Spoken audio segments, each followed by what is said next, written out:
stop suffering. எல்லோருக்கும் இனிய மாலை வணக்கம். கிறிஸ்துவுக்குள் பிரியமானவர்களே, முதல் தடவை அந்த நிகழ்ச்சி நீங்கள் பார்த்து கொண்டிருந்தால் தெரிந்து கொள்ளுங்கள், இது உங்கள் கவலைப்படுவதை நிறுத்துங்கள் நிகழ்ச்சி. யூனிவர்சல் ஆலயத்திலிருந்து நான் போதகர் சதீஷ்குமார் பேசுகிறேன். உங்களை எல்லோரையும் மீண்டும் இந்த வருஷத்தினுடைய முதல் வாரத்திலேயே சந்திப்பதிலே நான் மிகுந்த மகிழ்ச்சி அடைகிறேன். சற்று முன்பு ஆசீர்வாதமான திருமண கூட்டம், அன்பின் சிகிச்சைக்கான கூட்டம் நடந்து முடிந்தது. அன்பின் சிகிச்சை அப்படின்னு சொல்லும் போது ஏன் இது சிகிச்சை? ஏன்னா திருமணம், பந்தங்கள், உறவுகள், குடும்பம் என்று சொல்லும் போது இது ஒரு தட்டு திருப்புற மாதிரி கிடையாது. எடுத்தது கவிழ்த்து ஒழிப்பது இல்லை. உடனடியான முடிவு கிடையாது. உடனடியான வார்த்தையோ உடனடியான தீர்மானமோ இல்லை. எதற்கெடுத்தாலும் விவாகரத்தோ இல்லை பிரிவோ இல்லை. குடும்பம் அப்படி அல்ல. குடும்பம், உறவு, வாழ்க்கைன்னு சொல்லும் போது பொறுமை தேவை, சகிப்புத்தன்மை தேவை, விடாமுயற்சி தேவை, விசுவாசம் தேவை. இதேதான் தேவனோடு கூட இருக்கிற ஐக்கியமும் கூட. ஒருத்தர் தேவனோட ஐக்கியத்தை ஏற்படுத்த விரும்பினால் இது ஒரே நாள்ல நடக்கிற விஷயம் இல்லை. நிறைய பேர் ஏமாற்றம் அடைகிறதுக்கான காரணம் என்ன? இந்த புது வருஷத்திலும் கூட இந்த ரகசியத்தை கற்றுக்கொள்ளுங்கள். ஆரம்பத்திலேயே இந்த நிகழ்ச்சி நீங்க பார்க்க நேரிட்டு இருந்தால், தற்செயலா நீங்க சேனல் டியூன் பண்ணும்போது இந்த நிகழ்ச்சி வந்திருந்தால், நான் உங்களுக்கு சொல்லுகிறேன், கர்த்தர் தாமே நீங்கள் இதை பார்க்கும்படி விரும்பினார். எனவேதான் உங்களுக்கு இந்த வாய்ப்பு கொடுக்கப்பட்டிருக்கிறது. எனவே இதுக்கு மேல சேனல் தாண்டாதீங்க, நிறுத்தி நான் சொல்வதை கவனியுங்கள். பல நேரம் மக்களுடைய எதிர்பார்ப்பு என்ன? உடனே என் வாழ்க்கை மாறிடும். ஒரே ஜபத்துல, ஒரே ஆலோசனையில ஆண்டவர் என் சூழ்நிலையை திருப்பி போட வேண்டும். அவரால் முடியுமா என்று நீங்கள் கேட்டால் அந்த கேள்விக்கு அவசியமே இல்லை என்று நான் சொல்வேன். உலகத்தின் மொத்த தண்ணீர்களை உள்ளம் கைகளில் ஏந்துகிறவர். இந்த ஜாதிகள், தேசம் முழுவதும் ஏறத்தாழ 800 கோடி மக்கள், மொத்த தேசமும் ஒரு பக்கெட்ல விடப்படுகிற ஒரு சொட்டு தண்ணீரை போல் தேவனுடைய சக்திக்கு இருக்கிறது என்று வசனம் நமக்கு அதை உறுதிப்படுத்துகிறது. மொத்த உலகமும் பக்கெட்ல இருக்கிற ஒரு சொட்டு தண்ணீர். நண்பர்களே, உங்கள் வாழ்க்கை எந்த அளவு யோசித்து பாருங்க. தேவனால் கூடும், முடியாதது எதுவும் இல்லை. ஆனால் ஆண்டவர் மாய மந்திரம், மாயாஜாலம் செய்கிற ஒருவரா யாருக்கும் தன்னை வெளிப்படுத்துவதில்லை. கர்த்தர் விசுவாசத்துக்கு பலன் கொடுக்கிறவர், விசுவாசத்தை மதிக்கிறவர். அந்த விசுவாசத்தை மதிக்கிற ஒருவராய் நீங்கள் இருந்தால், பக்தி உங்களுக்கு இருந்தால், இது ஒரு மதத்தோட தொடர்புடையது அல்ல, நம்பிக்கையோட தொடர்புடையது. தேவன் மீது பக்தி, தேவன் மீது நம்பிக்கை, அவர் வார்த்தையின் மீது உங்களுக்கு விசுவாசம் இருந்தால் என்னால் சொல்ல முடியும், அவரால் உங்கள் வாழ்க்கையை மாற்ற முடியும். ஆனா பல நேரத்துல பல மக்கள் எப்படிப்பட்ட விதத்துல நிகழ்ச்சி பார்க்கறாங்க, இல்ல ஆலயத்துக்கு வராங்க, நான் இப்ப போறேன், ஒரே நாள்ல என்னுடைய 30 வருஷ பிரச்சனை சரியாயிடும், 20 வருஷ பிரச்சனை சரியாயிடும், 10 வருஷ பிரச்சனை சரியாயிடும். அந்த மாதிரி நடக்கலன்னு சொல்லும் போது முதல் நாளே, முதல் ஜபத்திலே அவங்க தன்னுடைய நம்பிக்கைக்கு முற்றுப்புள்ளி வைத்து விடுகிறார்கள். அவ்வளவுதான், முடிந்தது என்று. தவறான ஒரு விசுவாசம், பலவீனமான விசுவாசம் என்றும் என்னால் சொல்ல முடியும். ஏன்னால் விசுவாசத்தினுடைய அடித்தளம் விடாமுயற்சி. The secret of faith is perseverance. விடாமுயற்சி உங்களுக்கு தேவை நண்பர். விடாமுயற்சி இல்லை என்றால் விசுவாசத்தின் பூரணத்தை நீங்கள் பார்க்க முடியாது. தேவன் உங்களை அழைக்கிறார். நேற்று நாம் பேசியதை போல, நீங்கள் தாகமா இருந்தால் தண்ணீர்கள் அன்றைக்கு வாருங்கள், என்னிடத்திலே வாருங்கள் என்று சொல்லுகிறார். ஆனா எப்படி பதில் உங்களுக்கு சாத்தியமாக முடியும்? இங்க பார்க்கும் பொழுது ஆண்டவர் சொல்லுகிறார், ஏசாயா 55 2ஆம் வசனத்திலே, நீங்கள் எனக்கு கவனமாய் செவி கொடுத்து, நீங்கள் எனக்கு கவனமாய் செவி கொடுத்து நலமானதை சாப்பிடுங்கள், அப்பொழுது உங்கள் ஆத்துமா கொழுப்பான பதார்த்தத்தினால் மகிழ்ச்சியா இருக்கும். உங்கள் செவியை சாய்த்து என்னிடத்தில் வாருங்கள், கேளுங்கள், அப்போது உங்கள் ஆத்துமா பிழைக்கும். அப்போ என்ன கண்டிஷன், விதிமுறை என்ன? நீங்க நலமானதை சாப்பிட விரும்புறீங்களா? கொழுமையான பதார்த்தத்துல திருப்தியாக விரும்புறீங்களா? உங்கள் ஆத்மாவுடைய மகிழ்ச்சியை நீங்க பார்க்க விரும்புறீங்களா? அவருக்கு என்ன சொல்ற? என்னிடத்துல வாருங்கள், செவியை சாய்த்து கேளுங்கள். அப்ப கண்டிஷன் என்ன? நீங்க வரணும். அவர் என்ன சொல்றாருன்றதை செவியை சாய்த்து கேளுங்கன்னா வெறும் கேட்கறது இல்லை, ஏற்றுக்கொள்ள வேண்டும். அது நடக்கும் என்று விசுவாசிக்க வேண்டும். இதோ இந்த சாட்சி உங்களுக்கு நான் முன் வைக்கிறேன். இவர் வந்தார், கேட்டார், ஏற்றுக்கொண்டார், செயல்படுத்தினார். வாழ்க்கை உள்ளும் புறம்பும் மாறியது, முழு மாற்றம். ஆனா மாயாஜாலம் அல்ல. நேத்து தொடங்கி இன்னைக்கு, அல்லது இன்னைக்கு தொடங்கி நாளைக்கு இல்ல. கேட்டார், ஏற்றுக்கொண்டார், விசுவாசித்தார், நடக்கும் என்று செயல்பட தொடங்கினார். வாழ்க்கை மாற்றம் சாத்தியமானது. இப்போ அவர் ஆத்மா கொழுப்பான பதார்த்தத்தினால் நிறைந்திருக்கிறது. மேலும் அவருடைய ஆத்மா மகிழ்ச்சியா இருக்கிறது. அவருடைய உடல் மாத்திரமல்ல, ஆத்மா மகிழ்ச்சியா இருக்கிறது. இதோ அதி அற்புதமான சாட்சி, கேளுங்க நண்பர்கள்.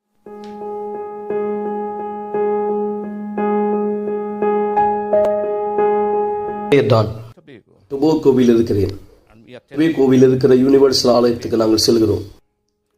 இது என்னுடைய மனைவி மீனா. டொபாகோவில் இருக்கிற யூனிவர்சல் ஆலயத்துக்கு நாங்கள் செல்வதற்கு முன்பாக வாழ்க்கை அழிக்கப்பட்டிருந்தது. சிறு வயது முதல் நான் குடிப்பழக்கத்துக்கு அடிமையாகிவிட்டேன். என்னால் அந்த குடியை நிறுத்த முடியவில்லை. படிப்படியாய் அது அதிகரித்து எனக்குள் பலமான ஒன்றாக அது மாறிவிட்டது. குடிப்பழக்கமானது எனக்குள்ளாக படிப்படியாய் அதிகரித்து கொண்டே வந்தது பலமாக. அதாவது ஒரு நாளைக்கு 1 பாட்டில் என்று துவங்கி பிற்பாடு 2 பாட்டில், 3 பாட்டில். இதை பார்த்த என் மனைவி என்னிடத்திலே பேசினால், நான் மிக அதிகமாய் குடிக்கிறேன் என்று அவள் என்னிடத்திலே சொன்னாள். நான் செய்கிற தவறான காரியத்தை எனக்கு சொன்னாள். எங்களுக்குள்ளாக அநேக வாக்குவாதங்கள் ஏற்பட்டு அந்த வாக்குவாதம் கை கலப்பாய் மாறியது. கத்தியினால் அவளை காயப்படுத்திருக்கிறேன். பல தடவை நான் அவரை கொல்ல நினைத்திருக்கிறேன், முயற்சித்திருக்கிறேன். சில நேரத்தில் அவளும் கத்தி அல்லது ஏதாவது ஒரு பொருளை எடுத்துக்கொள்வாள். அவளை தற்காத்துக் கொள்ள என்னை திரும்ப அடிக்கும்படி. நாங்க யூனிவர்சல் ஆலயத்துக்கு வரதுக்கு முன்னாடி என் கணவருடைய கெட்ட பழக்கத்தின் காரணமா நான் குடிப்பேன், ரொம்ப தவறா நடந்துப்பேன். என் முழு வாழ்க்கையும் மோசமான நிலைமையில இருந்தது. இதை என்னால தாங்க முடியல. நான் ஒரு சமாதானமான வாழ்க்கை வாழ விரும்பினேன், ஆனா அது நடக்கல. எனக்கு விசுவாசம் இருந்தது. நான் எல்லா நாளும் ஜபிச்சேன். இவர் மாறணுங்கிறதுக்காக ஜபிச்சேன். எனக்கு நாட்கள் செல்ல செல்ல இது நடக்குமா இல்ல நடக்காதா, இது போகுமா போவாதான்னு தோண ஆரம்பிச்சிடுச்சு. கெட்ட பழக்கம் மிக மோசமானது. நான் கடன் வாங்கி குடிக்கிற அளவுக்கு சென்று விட்டேன். மேலும் மேலும் மேலும் அநேக இடத்துல கடன் வாங்க நான் தீர்மானித்தேன். கடன் வாங்கினேன், ஆனால் என்னால் அந்த கடனை திரும்ப செலுத்த முடியவில்லை. கடன்காரர் மத்தியில் எனக்கும் பிரச்சனை ஏற்பட்டது. பல நேரத்தில் அவர்கள் இவன் உயிரோடு இருக்கக்கூடாது, இவனை கொண்டு விடலாம் என்று கூட அவர்கள் திட்டம் தீட்டுகிறார்கள். காரணம், நான் கடனாய் வாங்கிய பணத்தை என்னால் அவர்களுக்கு திரும்ப செலுத்த முடியாத காரணத்தினால. வீட்டு முதலாளி என்னை என் வீட்டை காலி செய்யும்படியாய் ஒரு தரம் கூறினார். முன்பு நான் 10,000, 20,000, 30,000 டாலர் வரை கொடுப்பேன். ஆனால் இப்போது என்னால் $1,000 கூட கொடுக்க முடியவில்லை. வீட்டு முதலாளிக்கும் எனக்கும் மத்தியில் ஒரு வாக்குவாதம் உண்டாயிற்று. அவர் என்னை வெளியே தள்ளி நோட்டீஸ் கொடுத்தார். அவர் சொன்னார், நீ எல்லாவற்றையும் எடுத்துக்கொண்டு காலி செய்ய வேண்டும், இனி நீங்க இருக்கக்கூடாது. என் நிலைமை இன்னும் மோசமானது. நான் இன்னும் மேலும் மேலும் குடிக்க ஆரம்பித்தேன். நான் குடித்து காலை எழுந்திருக்கும் போது எல்லாம் ஒழுங்காகும் நினைத்தேனால் எல்லாம் மோசமாகியது. நான் குடிக்கும் பொழுது பிரச்சனையை மறப்பேன், எனக்கு மிக நன்றாக இருக்கும். ஆனால் அந்த போதை இறங்கின பிற்பாடு மீண்டும் என் பிரச்சனைகள் பெரிதாகும். திரும்ப குடிப்பேன், நாள் முழுவதும் குடிப்பேன். பிரச்சனைகள் குறைவதை போல நான் நினைத்துக் கொள்வேன். ஆனால் அந்த போதை தெரிந்து எழுந்தவுடனே மேலும் மேலும் மேலும் பிரச்சனை அதிகமாகிக் கொண்டே வந்தது. ஒரு நாள் என்னுடைய வேலை ஸ்தலத்திலே என்னுடைய நண்பர் ஒருத்தர் என் வேலை ஸ்தலத்திலே என்னோடு பேசிக் கொண்டிருந்தார். அவர் என்னிடத்திலே சொன்னார், நான் யூனிவர்சல் ஆலயத்துக்கு சென்று கொண்டிருக்கிறேன். அந்த நேரம் நான் குடித்துக் கொண்டிருந்தேன். என் கையில ஒரு பியர் இருந்தது, என் கையில சிகரெட் இருந்தது. ஆனாலும் அவர் சொல்வதை நான் கேட்டுக்கொண்டிருந்தேன். காரணம், நான் மிகவும் அதிர்ச்சியா இருந்தேன். அவர் ஆலயத்துக்கு சென்று கொண்டிருக்கிறார் என்று கேள்விப்பட்டவுடன் நான் அதிர்ச்சியானேன். அவருடைய பிரச்சனையும் என்னுடைய பிரச்சனையை போல்தான். ஏனென்றால் நாங்கள் இருவருமே நண்பர்கள். அன்றைக்கு வெள்ளிக்கிழமை, எனக்கு தெரியாது அது விடுதலையின் நாள் என்று. ஏனென்றால் யூனிவர்சல் ஆலயத்தில் வெள்ளிக்கிழமை விடுதலையின் நாள். நான் ஒருபோதும் யூனிவர்சல் ஆலயத்துக்கு முன்பு சென்றதில்லை. நான் 7 மணிக்கு கூட்டம் தொடங்குவதற்கு முன்பாகவே ஆலயத்துக்குள்ளே சென்று விட்டேன். ஆனால் நான் முழு போதையா இருந்தேன். அதுதான் நான் யூனிவர்சல் ஆலயத்துக்கு முதலாவது செல்வது. நான் சென்று அங்கே அமர்ந்தேன். நான் ஆலயத்துக்குள்ளே சென்று உட்கார்ந்த சமயம் போதகர் கேட்டார், நீங்க முதல் தடவை ஆலயத்துக்கு வரீங்களா? நான் இதுவரைக்கும் ஆலயத்துக்கு போனதே இல்லை. நான் சொன்னேன் ஆமா. அவர் கேட்டார், நீங்க குடிச்சிருக்கீங்களா? நான் சொன்னேன் நான் குடிச்சிருக்கேன். நீங்க சிகரெட் பிடிச்சிருக்கீங்க? நான் சொன்னேன் நான் சிகரெட் பிடிச்சிருக்கேன். ஏன்னா என்னால எதையும் மறைக்க முடியாது. நான் என்னெல்லாம் செய்தனும் எல்லாமே வெளிப்படையா தெரியுது. ஒரு நாள் ஏறத்தாழ ஒரு 1.5 வாரத்துக்கு பிற்பாடு எனக்குள்ளாக ஒரு எண்ணம் தோன்றியது, இது போதும், நிறுத்து. நான் உடனே தேவனிடத்தில் ஜெபித்தேன். தேவனே, நான் சொன்னேன், தேவனே போதும், இனிமேல் இது போதும். நான் அப்படியாக ஜெபித்தேன். ஆண்டவராக இயேசுவே, எனக்கு சரியாக என்ன செய்ய வேண்டும் என்று தெரியவில்லை. நான் பெரும் குழப்பத்தில் இருக்கிறேன். நான் ஆலயத்துக்கு சென்று கொண்டிருக்கிறேன், ஆனால் நான் தொடர்ந்து குடித்துக் கொண்டிருக்கிறேன், தொடர்ந்து புகைப்பிடித்துக் கொண்டிருக்கிறேன். என் வாழ்க்கையில் எந்த மாற்றமும் இல்லை. நான் சொன்னேன், ஆண்டவராக இயேசுவே, என்னுடைய வாழ்க்கையில எனக்கு ஒரு மாற்றம் தேவை. நான் அவரிடத்திலே ஆண்டவரிடத்திலே ஜெபித்தேன். ஆண்டவரிடத்திலே நான் பேச ஆரம்பித்தேன். நான் இங்கே இவ்விடத்திலே பேசுவதை போல நான் தேவனிடத்திலே பேசிக் கொண்டிருந்தேன். நான் சொன்னேன், தேவனின் வாழ்க்கையில் ஒரு மாற்றம் தேவை. மறுநாள் காலை நான் எழுந்து என் மனைவியிடத்திலே சொன்னேன், நான் குடியை நிறுத்திவிட்டேன். என் மனைவி என்னை பார்த்து சிரிக்க தொடங்கினாள். அவர் சொன்னா, என்னால் நம்ப முடியவில்லை. நான் சொன்னேன், ஆமாம், எல்லாமே முடிந்து விட்டது, அவ்வளவுதான். என் மனைவி நம்பவில்லை. உடனே என் மனைவி என்னுடைய படுக்கை அறைக்கு சென்றால், சமையல் அறைக்கு சென்றால், அங்கே நான் வழக்கமா எங்கெல்லாம் குடியை ஒளித்து வைப்பேனோ போதைப் பொருளை எல்லாவற்றை எடுத்து எல்லா குடியை சிங்கிலே ஊற்றினாள். நான் பார்த்து கொண்டிருந்தேன். எல்லாவற்றையும் அவளை ஊற்றினாள். அந்த நாள் துவங்கி எல்லாமே மாறி போனது. அந்த நாள் துவங்கி என் வாழ்க்கையில் எந்த கெட்ட பழக்கத்துக்கும் இனி இடமில்லை. சிகரெட், குடி பழக்கம், மற்ற எல்லாமே என் வாழ்க்கையிலிருந்து மறைந்து போனது. எல்லாமே படிப்படியாய் மாற துவங்கியதால் மெதுவாக படிப்படியாய் எனக்கான கதவுகள், எனக்கான வழிகள், ஒவ்வொரு விதத்திலும் ஒவ்வொரு இடத்திலும் எனக்கான வழிகள் படிப்படியாய் திறக்கப்படுவதை நான் பார்த்தேன். நான் ஒரு சொந்த அபார்ட்மெண்ட் வாங்கினேன், கட்டினேன். உண்மையிலே ஒவ்வொன்றாய் சேர்ந்து கொண்டே வந்தது. அதுக்கு அடுத்த ஆண்டு இன்னொரு அபார்ட்மெண்ட் நான் வாங்கினேன். அதன் பிற்பாடு இன்னொரு அபார்ட்மெண்ட் நான் கட்டினேன். அதுக்கு அடுத்த வருடம், அதற்கு அடுத்த வருடம் நான் இன்னொரு அபார்ட்மெண்ட் கட்டினேன். அதுக்கு அடுத்த வருடம் எல்லாவற்றையும் முழுமையாக்கக்கூடிய ஒரு திட்டத்தை உருவாக்கினேன். ஒரு ப்ராஜெக்ட். மேற்கூரை போடப்பட்டது, முற்றம், வேலி அடைக்கப்பட்டது. நீங்கள் பார்ப்பதை போல என் திட்டத்தின்படி எல்லாமே உருவாக்கப்பட்டது. தேவனுக்கு நன்றி, எல்லாமே முழுமையடைந்தது. யாருக்கு நாங்கள் எந்த பணமும் கொடுக்க வேண்டியதில்லை. இங்கே கடன் வாங்குவது, அங்கே கடன் வாங்குவது, நான் எதையும் கட்ட பேங்கில் சென்று லோன் கேட்கவில்லை, எதுவும் இல்லை. யாரிடத்திலும் எதுவுமே நாங்கள் சென்று கேட்கவில்லை. எல்லாமே நான் என் சொந்த பணத்திலே செய்தேன். முன்பு நான் வாடகை செலுத்திக் கொண்டிருந்தேன். இன்றைக்கு 4 அபார்ட்மெண்ட்டிற்கு நான் வாடகை வாங்கி கொண்டிருக்கிறேன்.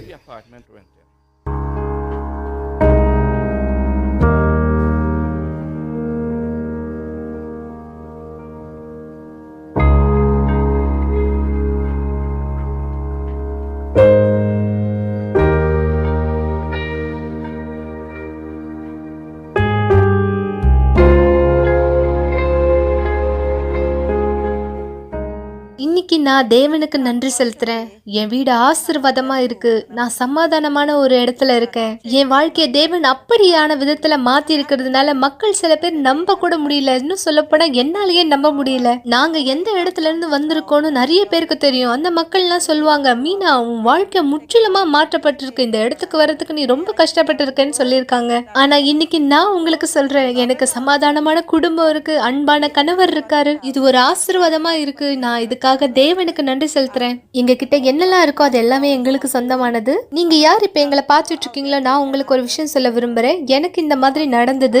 உங்களுக்கு கூட ஒரு வேலை நடந்துகிட்டு இருக்கலாம். இந்த மாதிரியான பிரச்சனை, உங்க கணவரை விட்டு போகணும்னு நினைக்கிறீங்க, தற்கொலை முயற்சி எடுக்கணும்னு நினைக்கிறீங்க, பிரச்சனை அதிகமா இருக்குன்னு நினைக்கிறீங்க. ஆனா உங்க விசுவாசத்துல மட்டும் சோர்ந்து போகாதீங்க. தொடர்ந்து தேவனுக்குள்ளாக நிலைச்சிருங்க. தேவன் உங்களுக்கு எல்லாவற்றையும் செய்யக்கூடியவரா இருக்காரு. தேவன் இன்னைக்கு எங்க வாழ்க்கையில செஞ்சிருக்காரு, உங்க வாழ்க்கையிலும் செய்யக்கூடியவரா இருக்கு. இந்த சாட்சியை கவனித்த உங்களுக்கு நான் மீண்டும் விளக்க வேண்டியதில்லை.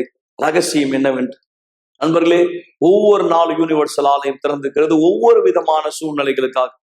உதாரணமாய் நாளை வெள்ளிக்கிழமை இருளின் பிடியிலே 12 விதமான அசுத்தத்தின் அடையாளத்தால் பாதிக்கப்பட்டிருக்கிற மக்கள், தொடர் தலைவலி, மன அழுத்தம், தற்கொலை எண்ணம், தூக்கமின்மை, மன சோர்வு, கடும் கோபம், உள்ளத்திலே வெறுப்புணர்ச்சியால், கெட்ட கனவினால் பாதிக்கப்பட்டவரா இருந்தால், குரல்களை கேட்பவராய், உருவங்களை பார்ப்பவராய் பாதிக்கப்பட்டிருந்தால், செய்வனையின் தாக்கம் உங்களுக்கு இருந்தால், நாளை நீங்கள் விசேஷமாய் வரவேற்கப்படுகிறீர்கள்.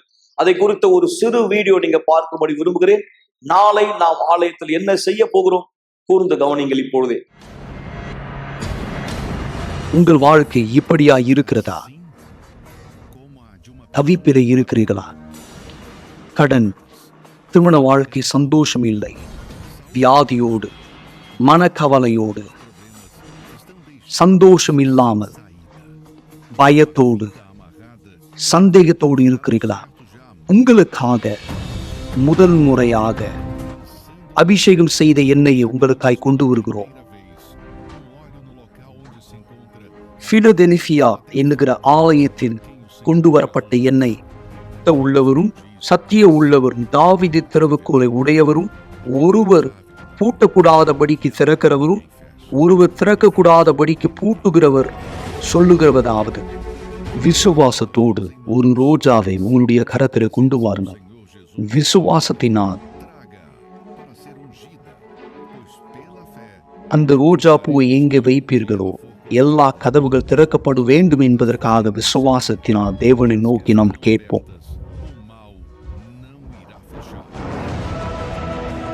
ஆசீர்வதிக்கப்பட்ட ரோஜா 12 வெள்ளிக்கிழமைகள் நல்ல கதவுகளை திறக்க மற்றும் தீய கதவுகளை மூட.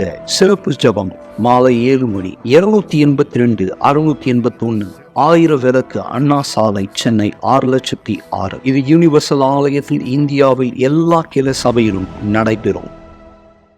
நண்பர்களே, இந்த வீடியோவை பார்த்த உங்களுக்கு நான் அழைப்பு கொடுக்கிறேன்.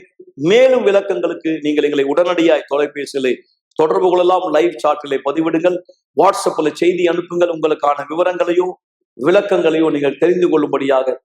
உங்களுக்கு ஒரு ஜெபம் தேவை என்றால் நீங்கள் இந்த நேரமும் எங்களை அழைக்கலாம். தயங்காதீர்கள், முற்றிலும் இலவசம். கர்த்தர் உங்கள் ஆத்துமாவை உண்மையான சந்தோஷத்தால் நிரப்ப விரும்புகிறார். ஆம், நான் இதை சொல்லி ஆக வேண்டும். தற்காலிகமான மகிழ்ச்சி அல்ல, பொய்யான ஒரு மகிழ்ச்சி அல்ல, அல்லது சந்தோஷத்துக்காக நீங்க ஒன்றை இழந்து இன்னொன்றை பெறுவது அல்ல.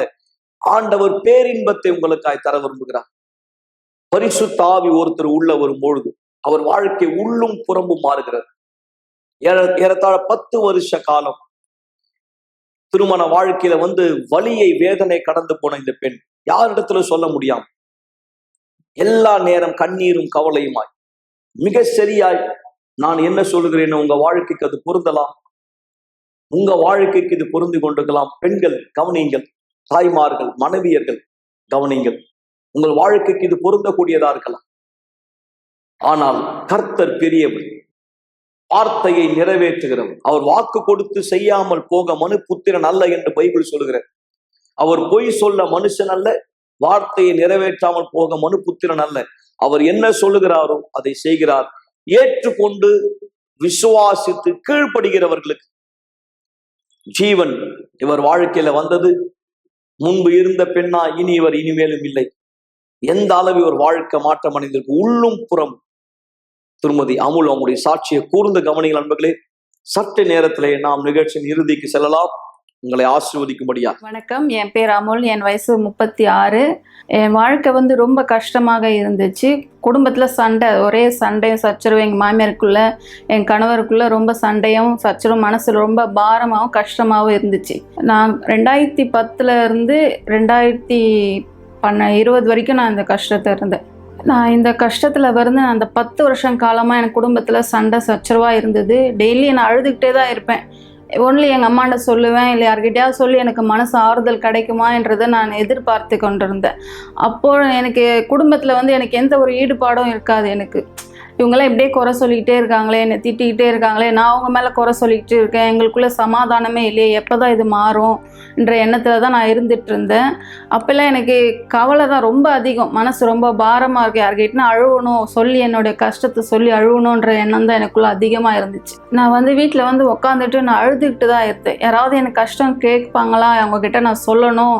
அவங்கக்கிட்ட இருந்து நான் பக்கத்து வீட்டில் அக்கத்து வீட்டிலலாம் போக மாட்டேன். ஏன்னா அவங்க எல்லாம் எனக்குள்ளே ஏதாவது எப்படின்னு சொல்கிறது, எங்கள் வீட்டுக்கார் போவாத, அக்கம் பக்கம் உட்காராதன்னு சொல்லிடுவார். அதனாலே நான் வீட்டில் உட்காந்து அழுதுகிட்டு இருப்பேன். அம்மா அந்த நேரம் வருவாங்க, எனக்கு அவங்கக்கிட்ட சொல்லுவேன். ஒரு வாட்டி அம்மா வீட்டுக்கு போவேன், அந்த நேரம் அவங்கக்கிட்ட சொல்லி நான் அழுவேன். இது மாதிரி கஷ்டமாக இருக்குது, எனக்கு எந்த விதமான மனசில் எப்போ பாரு எனக்கு கஷ்டம், எனக்கு பணம் கஷ்டம், வேறு இந்த குடும்பத்துக்குள்ளே ரொம்ப கஷ்டமாக இருக்குது. மாமியார் எதனா சொல்லிடுறாங்க, வீட்டுக்காரர் எதனா சொல்கிறாருன்னு சொல்லிட்டு நான் அவங்கக்கிட்ட நான் சொல்லி அழுவேன். எனி டைம் என் வாழ்க்கை ஃபுல்லாக அழுவதாக இருந்துச்சு. எனக்கு சந்தோஷமே இல்லாமல் இருந்துச்சு. என் பிள்ளை குழந்தை பிறந்தபோது கொண்டு எனக்கு அழகாக இருந்துச்சு என் வாழ்க்கை. சந்தோஷம் சிரிப்புன்ற வாழ்க்கையே எனக்கு என் வாழ்க்கையில் இல்லை. இந்த 10 வருஷ காலத்தில் எனக்கு இந்த அழுகையை தான் நான் கண்டுட்டு இருந்தேன். நான் இந்த கண்ணீரும் கஷ்டம் ரொம்ப அதிகமாக இருந்துச்சு. நான் அப்போ நான் ரொம்ப அழுதுகிட்டே இருந்தேன். என் வாழ்க்கை ரொம்ப அழிக்கப்பட்டதாகவே இருந்துச்சு. நான் அப்போ இந்த யூனிவர்சல் ஆலயத்திற்கு வந்துட்டு இருந்தேன். நான் அப்போ நான் இந்த யூனிவர்சல் ஆலயத்திற்கு வரும்போது நான் வந்து கற்றுக்கிட்டது வந்துன்னு பார்த்தீங்கன்னா, இங்கே வந்து ப்ரேயர் பண்ணுறது வித்தியாசமான ப்ரேயராக இருந்துச்சு எனக்குள்ளே இது. நான் வந்து இன்னொரு சர்ச்சில் இருந்து தான் நான் இங்கே வந்துட்டு இருந்தேன். நான் ஃபஸ்ட்டு எங்கள் அம்மா வீட்டு சர்ச்சில் போயிட்டு இருந்தேன். நான் அங்கேருந்து நான் இந்த சர்ச்சுக்கு வரும்போது வித்தியாசமான ப்ரேயராக இருந்துச்சு. எனக்குள்ளே ரொம்ப இது என்ன இப்படி வித்தியாசமாக இருக்குன்னு முதல்ல எனக்கு ரொம்ப ஈடுபாடே கிடையாது எனக்கு.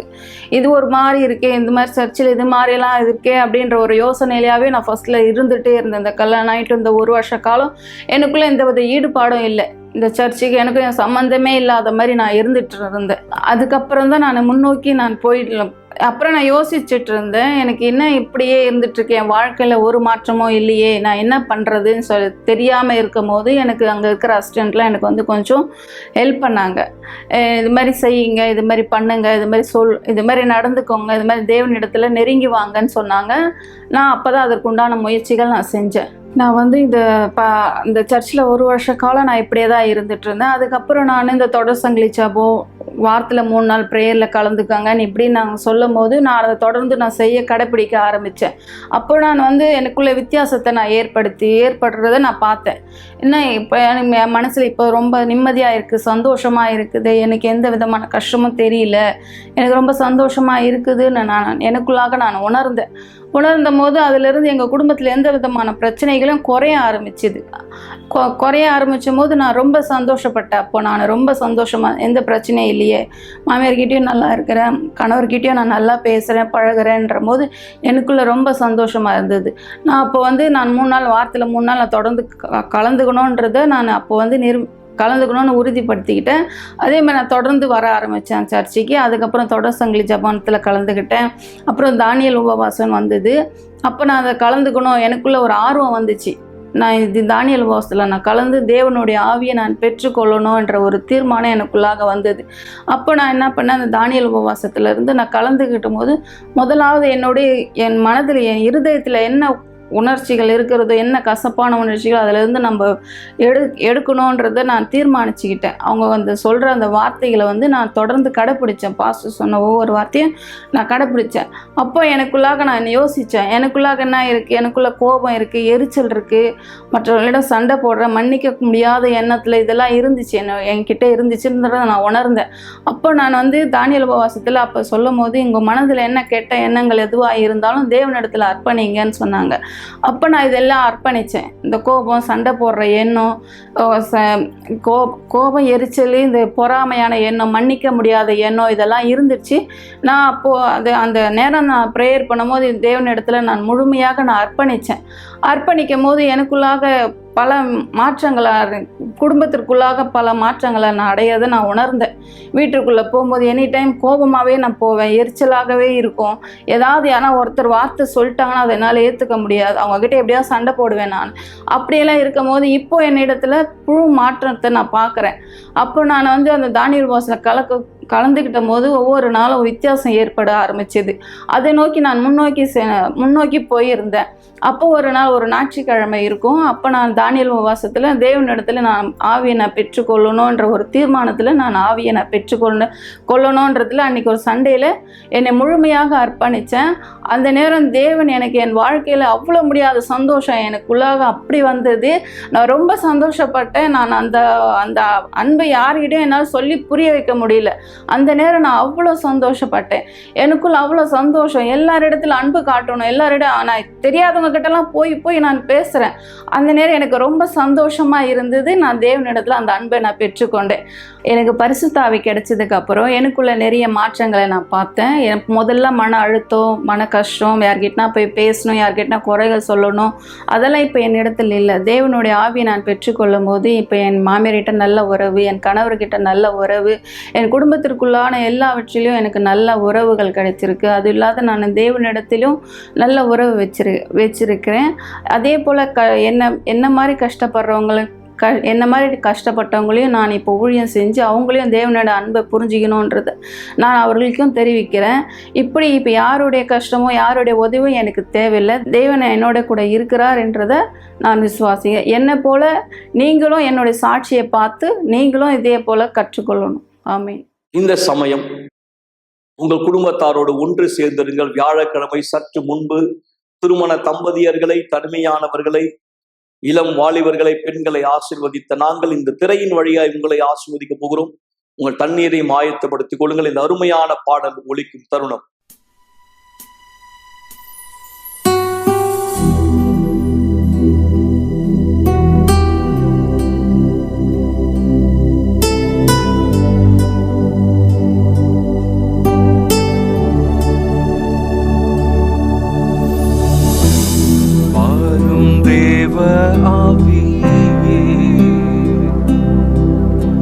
என்னை தொடும் அனைத்திடும் பிரசன்னமே என் தேவையான ஒன்று, என் பிரியமான நேசரே, ஆராதிப்பே என் கைகள் மேலுயர்த்தி என் உள்ளத்தை அர்ப்பணித்தே. நான் தோல்வியாய் இருந்தும் என் மீது அன்பானி, நான் பெருமையாய் இருந்தும் என் மீது அன்பானி. இயேசு அன்பினால் எனக்காய் சிலுவையில் தாங்கிடா பாரங்கள் சுமந்திரே, என் வலி ஏற்றுக்கொண்டீ. இயேசு அன்பினால் எனக்காய் சிலுவையில் தாங்கிடா பாரங்கள் சுமந்திரே, என் பழி ஏற்றுக்கொண்டீ. இயேசு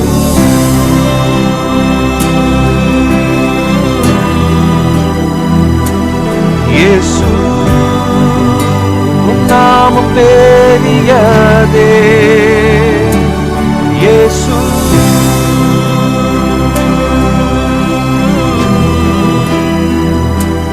இயேசு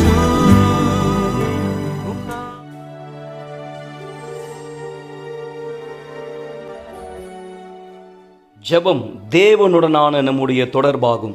நீங்கள் சாட்சிகளை பார்த்தீர்கள், நீங்கள் வார்த்தையை கேட்டீர்கள். ஆனால் இப்பொழுது தயவு செய்து கண்களை மூடியிருங்கள். ஜெப நேரத்திற்காய் நாம் நம்மை ஆயத்தப்படுத்திக் கொள்ளலாம். சர்வ வல்லவரே, என் கரத்தை திரைக்கு நேராய் நீட்டி இந்த ஜெபத்திலே வீட்டில் உட்கார்ந்து குடும்பத்தோடு, கணவன் மனைவியாய், பிள்ளைகளோடு அல்லது பெற்றோர் பிள்ளைகளோடு அமர்ந்து இந்த நிகழ்ச்சியை பார்த்து கொண்டிருக்கிற தனிமையான தாய், தனிமையான தந்தை, விதவைகள், ஆதரவற்றவர்கள், கைவிடப்பட்டவர்கள், மனம் நொந்து போனவர்கள், தன்னோடு தன் பெற்றோர்கள் இல்லாத நிலைமையில் இருக்கிற பிள்ளைகள் எல்லோரையும் நான் ஆசீர்வதிக்கிறேன். இந்த குடும்பத்தை ஆசீர்வதிக்கிறேன். இந்த திருமணத்தை ஆசீர்வதிக்கிறேன். ஆசீர்வதிக்க கட்டளை பெற்றேன். ஆசீர்வதிக்கிறேன். தேவன் சாபங்கள், தோஷங்களை உடைத்து போடும்.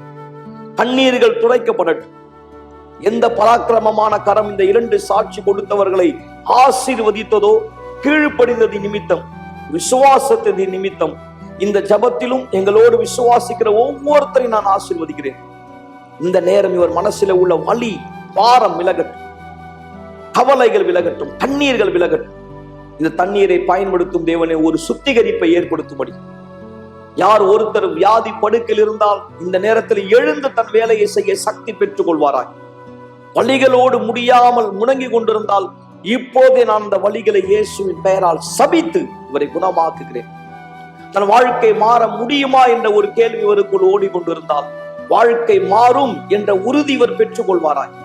கொழுப்பான பதார்த்தத்தினால் இவர் ஆத்துமா மகிழ்ச்சி அடையட்டும். நான் இந்த குடும்பங்களை, திருமணங்களை, தனிமையானவர்களை ஆசீர்வதிக்கிறேன். இந்த ஜபத்தை கேட்டு பதில் கொடுப்பதற்காக உமக்கு நன்றி செலுத்துகிறேன். ஆண்டவராகிய இயேசுவின் பெயராலே ஆமென். ஆசீர்வாதமான தண்ணீரை குடியுங்கள். நீங்கள் ஆசீர்வாதமா இருக்கிறீர்கள். விசுவாசிகள் நண்பர்களே, பயப்பட வேண்டாம், கவலைப்படாதிருங்கள். நாளை இரவு மீண்டும் அதி அற்புதமான சாட்சிகளோடு, தேவனுடைய வார்த்தையோடு உங்களை சந்திக்கும் வரை சென்று வாருங்கள். கவலைப்படுவதை நிறுத்துங்கள் என்ற நிகழ்ச்சியை பார்த்து கொண்டிருப்பதற்கு மிக்க நன்றி.